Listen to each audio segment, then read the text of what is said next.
Gospodin s vama. I s duhom tvojim. Čitanje Svetog evanđelja po Luki. Slava tebi, Gospodine. U ono vrijeme govoraše Isus svima: Hoće li tko za mnom, neka se odreče samoga sebe, neka danomice uzima križ svoj i neka ide za mnom. Tko hoće život svoj spasiti, izgubit će ga, a tko izgubi život svoj poradi mene, taj će ga spasiti. Ta što koristi čovjeku ako sav svijet zadobije, a samoga sebe izgubi ili sebi naudi? Doista, tko se zastidi mene i mojih riječi, toga će se i Sin čovječi stidjeti kada dođe u slavi svojoj i očevoj i svetih anđela. Riječ Gospodnja.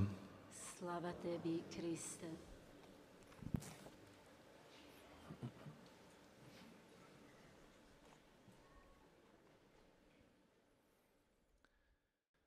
Draga braćo i sestre, 사랑하는 형제자매 여러분, 오늘 교회에는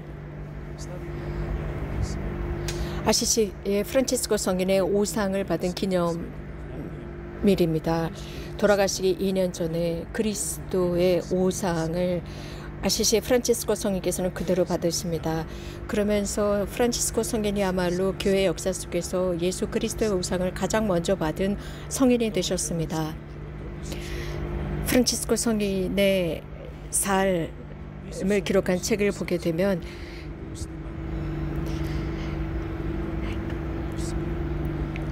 예수 그리스도의 모든 고통을 그대로 물려받으신 분이라고 되어 있습니다. 특별히 겸손하게 이 모든 것을 지니고 사셨습니다.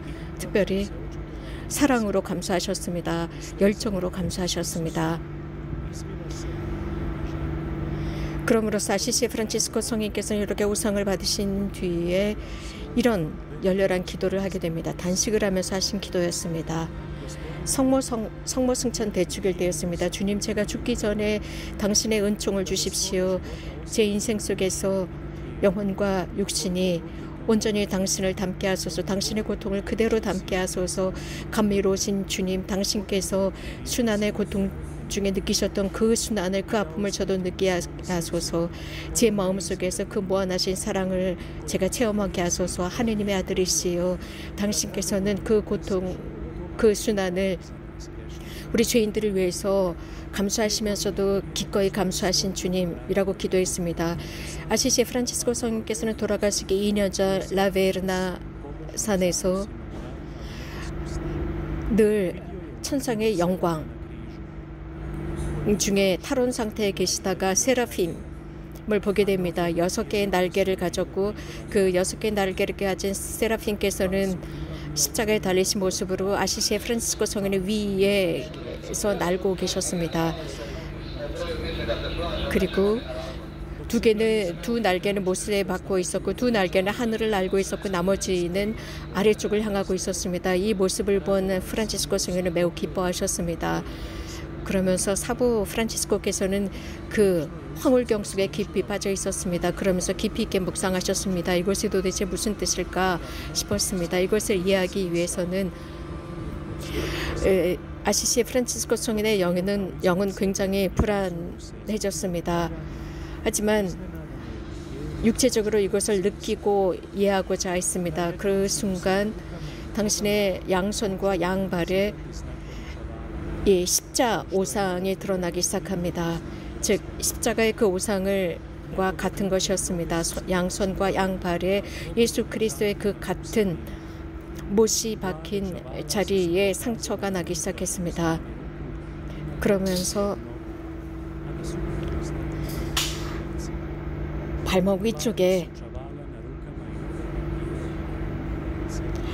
검은 못이었습니다. 검은 못, 동그란 것이었지만 맨 못의 끝에는 아주 뾰족한 모양의 못이었습니다. 그리고 오른쪽 늑방에도 같은 상처가 났습니다. 그곳은 못이 아니라 창으로 찔린 상처였습니다. 피가 흘렀습니다. 거룩한 보혈이었습니다. 그 보혈이 흐르면서 그 겉옷, 것을 적시고 있었습니다. 어떤 순례자는 이런 말을 했습니다. 라베르나의 말로 프란치스칸의 골고타다라고 했습니다. 아주 놀랍고 신비로운 방법으로 프란치스코 성인은 오상을 받으신 바로 그 산이었습니다. 하지만 또 우리는 그곳을 타볼산이라고 할 수도 있습니다. 한 사람이 변모된 곳이었습니다. 프란치스코는 그곳에서 더욱 가까이 하늘과 함께 할 수 있었습니다. 형제자매 여러분, 우리 모두는 상처들을 지니고 살아갑니다. 그 중에 어떤 상처들은 매우 아픕니다. 또 어떤 상처들은 우리들을 잘 형성해 줍니다. 이러한 상처, 우리들을 아프게 하는 상처들은 죄로 인한 상처들입니다. 또 우리들의 악습과 죄악에 빠진 결과로서의 상처의 아픔입니다. 그래서 이러한 상처들은 우리들에게 지속적으로 우리들을 아프게 하고 잘 낫지 않게 합니다. 그것이 잘못됐다는 것을 알면서도 우리는 인간적으로 그것을 버리고 앞으로 나가지 못하는 악습에 빠져 있습니다. 우리에게 밧줄이 내려오고 있지만 그것을 잡아당기지 못하고 있습니다. 왜냐하면 자꾸 미끄러지기 때문입니다. 상처받았기 때문입니다. 상처가 있고 그 밧줄을 잡을 때마다 아픕니다.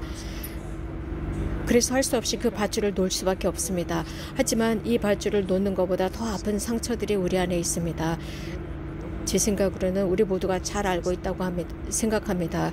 우리들 안에서 우리가 놓지 못하는 많은 것들이 있습니다. 우리들이 집착하고 있는 사람들이나 물질이나 혹은 어떤 집착들 또 어떤 죄들이나 유혹들이 있다고 생각합니다. 우리들이 그것을 꼭 쥐고 있습니다. 그것이 우리에게 상처를 입히고 아프게 하면서도 그것을 놓지 못합니다. 놓을 수가 없다고 생각합니다. 그래서 그 밧줄로부터 손을 놓아야 하는데도 말입니다. 우리들의 상상도 마찬가지입니다. 우리들의 교만함도 그렇습니다. 우리들로부터 이러한 것들을 누군가 떼어버리는 것을 원치 않습니다. 그러나 우리는 끊임없이 주님 저를 바꾸어 주소서라고 기도해야 합니다. 또 우리가 어떤 식으로 바뀌느냐도 중요합니다. 가끔씩 예수님께서 현대에 오신다면, 우리 가운데 오신다면 예수님께서는 무엇인가 법대로 진행되지 않는 모습을 볼 수 있을 것입니다. 당연히 무엇인가가 있습니다. 그래서 우리는 잘못된 이런 이미지들을 버려야 합니다. 그 낡은 것들을 버려야 합니다. 있는 힘을 다해서 다 버리고 예수 그리스도께로 가야 합니다. 그분의 새로움과 충만함으로 들어가야 합니다. 우리들의 마음을 우리들 스스로 정화하고 이 모든 것들을 버리고 우리들 마음 안에 남아있는 그 모든 더러운 것들을 모두 버릴 때야만 비로소 주님께서는 당신의 것으로 우리를 채울 수 있습니다. 우리 자신을 완전히 비워내야 합니다. 그래야만 그분께서는 당신 자신으로 우리들을 채워주십니다. 그래서 정말 중요한 것은 하나님과 우리들과의 관계입니다. 그 관계는 그분께서 우리들을 창조하신 그 모습을 만나고 싶어 하십니다. 그 순수한 모습 말입니다. 그래서 교회에 지체들로서 말입니다. 우리 모두는 교회 안에서 서로 다른 지체들이지만 하나로 일치되어 있습니다. 그래서 우리는 여러분 각자나 저와 이 사람 저 사람들이 없다면 교회는 이루어질 수가 없습니다. 많은 지체가 있지만 한 몸입니다. 많은 상처와 아픔과 여러 가지 힘든 일들이 있습니다. 그렇지만 우리는 교회에 모여서 우리는 하느님의 사랑을 찾고 있습니다. 인간의 사랑이 아닙니다. 우리들이 사랑을 찾아야 하는 곳은 주님이 계시는 곳입니다. 사람들은 이러한 사랑을, 이런 하느님의 사랑을 줄 수가 없습니다. 우리는 인간적이고 지나치게 인간적이기 때문에 이러한 악습을 또 이러한 죄를 우리들이 꼭 잡고 있는 그 밧줄을 버리지 못하고 있습니다. 정말 중요한 것은 우리들이 집착하고 있는 그런 것들이 아니라는 것입니다. 그래서 우리 자신을 주님 앞에 드리고 우리 끊임없이 투쟁하지 않으면 안 됩니다. 그분께서는 당신의 생명을 우리들에게 주셨습니다. 우리 각자를 위해 주셨습니다. 주님의 형상은 우리들 앞에 계십니다.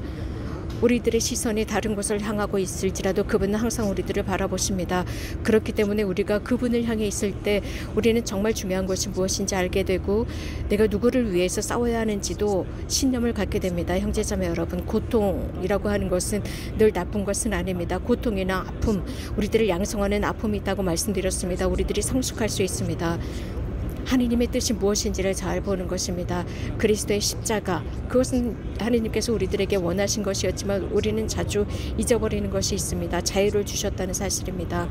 우리들의 선택입니다. 우리가 하느님을 선택하는지의 여부입니다. 악과 선의 선택도 우리들에게 달려 있습니다. 그 외에 많은 것들이 우리가 자유의지로 선택하는 것입니다.